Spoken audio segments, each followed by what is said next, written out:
Okay, picture this. It's July 20th, 1969.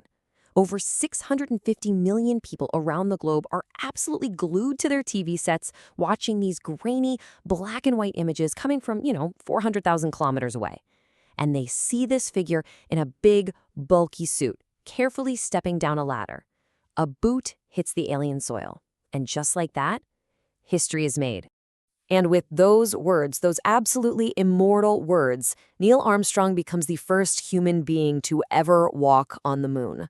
I mean, what a moment. It was the absolute pinnacle of human achievement, a total triumph. But here's the thing. For more than 50 years, this one nagging question has just refused to go away. Was it all just an elaborate hoax? A Hollywood production, maybe, designed to trick the entire world? Okay, let's actually dive into this and try to separate the real facts from the fiction. So, where do all these doubts even come from? Well, to really get to the bottom of the whole hoax idea, we've got to go back to the very beginning and ask a really basic question. Why on earth did America want to go to the moon in the first place?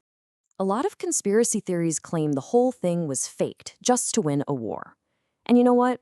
On that one point, they're not entirely wrong.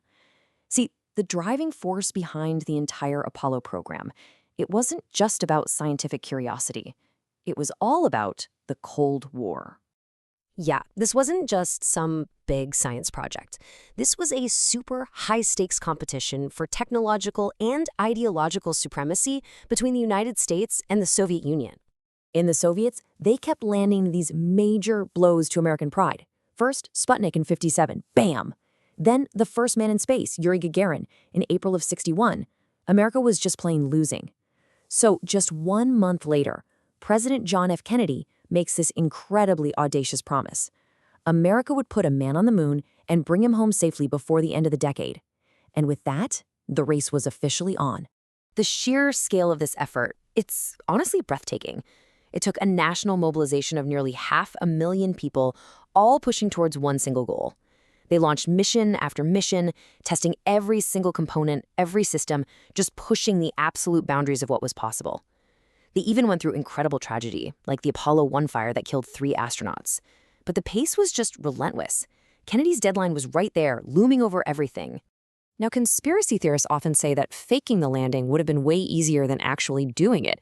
But honestly, the real story of Apollo 11 is so full of near disasters that no Hollywood screenwriter could have possibly dreamed this stuff up. So as the lunar module, the Eagle, is descending to the surface, alarms suddenly start blaring through the cockpit. 12:02. Armstrong and Aldrin had absolutely no idea what that meant.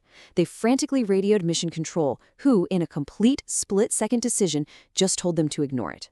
Turns out the Didon's computer was overloaded, but thankfully, its core programming was smart enough to prioritize the landing itself. Then, boom, another problem. Armstrong takes manual control because he realizes the computer is aiming them right for a crater filled with huge boulders. As he's flying past it, trying to find a safe spot, Mission Control starts this terrifying countdown. They had only 30 seconds of fuel left. 30 seconds before they'd have to abort the entire landing. And right at the last possible moment, he set it down. But the most life-threatening moment, believe it or not, was still to come. As Armstrong is squeezing out of the hatch, his bulky suit accidentally snaps off a little plastic switch. And unbeknownst to them at the time, it was the single most important switch in the entire spacecraft, the one that armed the engine to get them off the moon. Without it, they were completely stranded.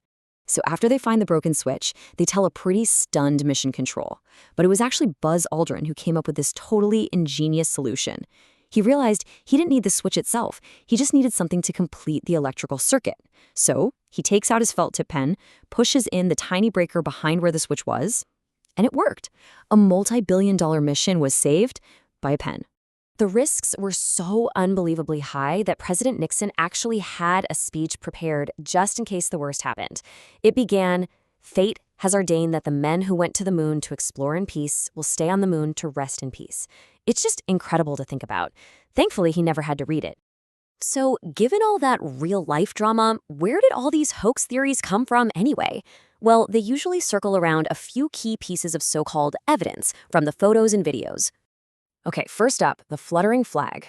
The argument goes, there's no air on the moon, so no wind, so why does the flag look like it's rippling? Well, the reality is just simple mechanics.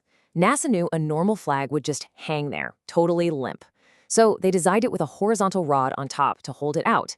That rod got a little stuck when they were setting it up, and that created a permanent ripple. The fluttering you see is just the flag settling into place after being planted. Next, where are the stars, right? The sky is pitch black, but it's totally empty. This one is really just about basic photography. The landing happened during the bright lunar daytime. The moon's surface and those white astronaut suits were incredibly bright. So to keep the photos from being completely washed out, the camera's shutter speed had to be super fast, and the aperture was set really small. That just wasn't enough to capture the faint light of distant stars. Another really common claim is about the weird shadows. Some of them aren't parallel, which theorists say proves there were multiple light sources, like in a film studio. But on the moon, you've got one incredibly bright light source, the sun, and a second massive source, the lunar surface itself. The dusty, uneven ground acted like a giant reflector, bouncing light all over the place and creating those complex, non-parallel shadows. But, maybe the most powerful evidence against a hoax is this. America's biggest rival, the Soviet Union, never once questioned it. They had every reason and all the technology they needed to expose a fake. It would have been the ultimate propaganda win for them. But instead, they publicly acknowledged it as a historic achievement for all of humanity.